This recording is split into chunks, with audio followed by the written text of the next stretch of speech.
মানে গণমাধ্যম কি সস্তা হয়ে গেছে? অনেস্টলি বল না, আগে আমরা ঢাকার জ্যাম এটাকে আমরা পাই না, শুধু সেলিব্রিটিরা পায়। আসতেছে সবাই আসতেছে এখন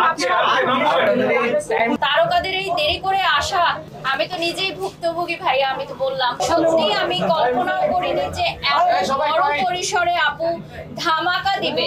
মানে এত বছর আপু চুপ করে বসেছিল, আজকের এই দিনে ঠিক আমার মতোই যে আকাশে চাঁদ উঠলে সবাই দেখতে পারবে। তো আজকে চাঁদ উঠেছে, আপনারা সবাই দেখতে পাচ্ছেন। এত সুন্দর একটা বিউটি সেলুন ঢাকার মনোরম পরিবেশে, এবং এটা একদমই আমি বলবো যে লোকেশনটায় বাড্ডা, রামপুরা, গুলশান, বনানী, একদম প্রাইম একটা কমার্শিয়াল জোনে এই বিউটি সেলুনটা। এবং কত প্রায় ৬,০০০ স্কয়ার ফিটে দোতলা মানে রয়েছে।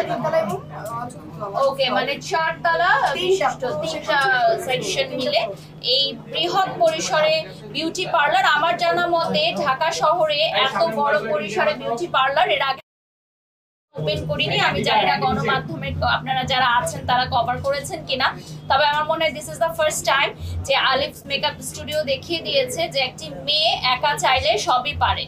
মানে গণমাধ্যম কি সস্তা হয়ে গেছে? অনেস্টলি বল না, আগে আমরা শুনি আমার মনে হয় আমি ফার্স্ট গেস্ট আজকে এখানে প্রেজেন্ট হয়েছি, রাইট? আমি কিন্তু অনেক আগে রেডি হয়েছি। আমি 5টার সময় আমার একটা লাইভ সেশন গেছে, আমার পেজে দেখবেন। সো আমি রেডি হয়ে গুলশান এরিয়াতে এসে ওয়েট করেছি।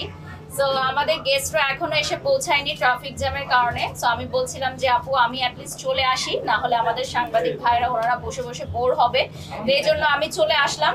বাট বাকি সকল গেস্ট এখনো অন দ্য ওয়েতে আছে। এটা আসলে যার যার বিষয়, কিন্তু আপনারা যারা আমার সাথে কাজ করেন আপনারা জানেন আমি অলওয়েজই টাইম মেইনটেইন করি। আপু অ্যানসারটা পেলাম না, আপনার টাইমটা কখন ছিল? অ্যানসারটা টাইম কয়টা দেওয়া ছিল এখানে? এটা আপু বলেছে 5টা থেকে আমাদের শুরু হয়ে যাবে প্রোগ্রাম। আপনার টাইমটা কয়টা দেওয়া ছিল? আপনার টাইম কয়টা ছিল? এটা একটু আপনি ক্লিয়ার করুন। আমি টাইমে এসেছি, আমি এক্সাক্ট টাইমে এসেছি। আজকে খুব সুন্দর একটি দিন, আমাদের আসলে মনোমালিন্য ভুলে এক হয়ে যায়। এবং আমার মনে হয় আপনারা যারা আমাদের সামনে আছেন এত এত ভাইরা, আমি জানি অনেক কষ্ট হয়েছে আপনাদের এতক্ষণ থাকতে। আমরা আজকে সুন্দরভাবে আয়োজনটা শেষ করি। এরকম তো একটু হয় অনুষ্ঠানগুলোতে, আমরা তো জানি।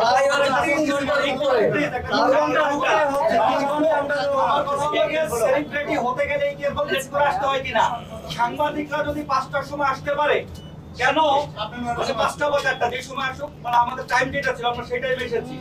সেই ক্ষেত্রে কেন সেলিব্রিটি কেন আসলে যে ঢাকার জ্যাম এটাকে আমরা পাই না, শুধু সেলিব্রিটিরা পায়। এখানে ওয়ান্টু ভাই অলরেডি চলে এসেছে। শিলা হচ্ছে ইউটার্ন নিচ্ছে, শিলা আপু ইউটার্ন নিচ্ছে। উনি আসছে, আসতেছে সবাই আসতেছে এখন আপনারা ভাই আসবেন, আপু আসবে তারা তো অলরেডি রওনা হয়েছে, এখানে আসবে বলে আসবে বলে নামগুলো জানতে চাচ্ছি।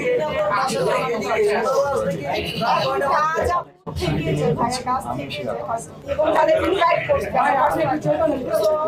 আমরা জানি যে এখন দেশের বাইরে চলে যান। মিষ্টি আপু আজকে আসার কথা ছিল, আপনাকে আগে কনফার্ম হন নাই যে উনি থাকবেন না?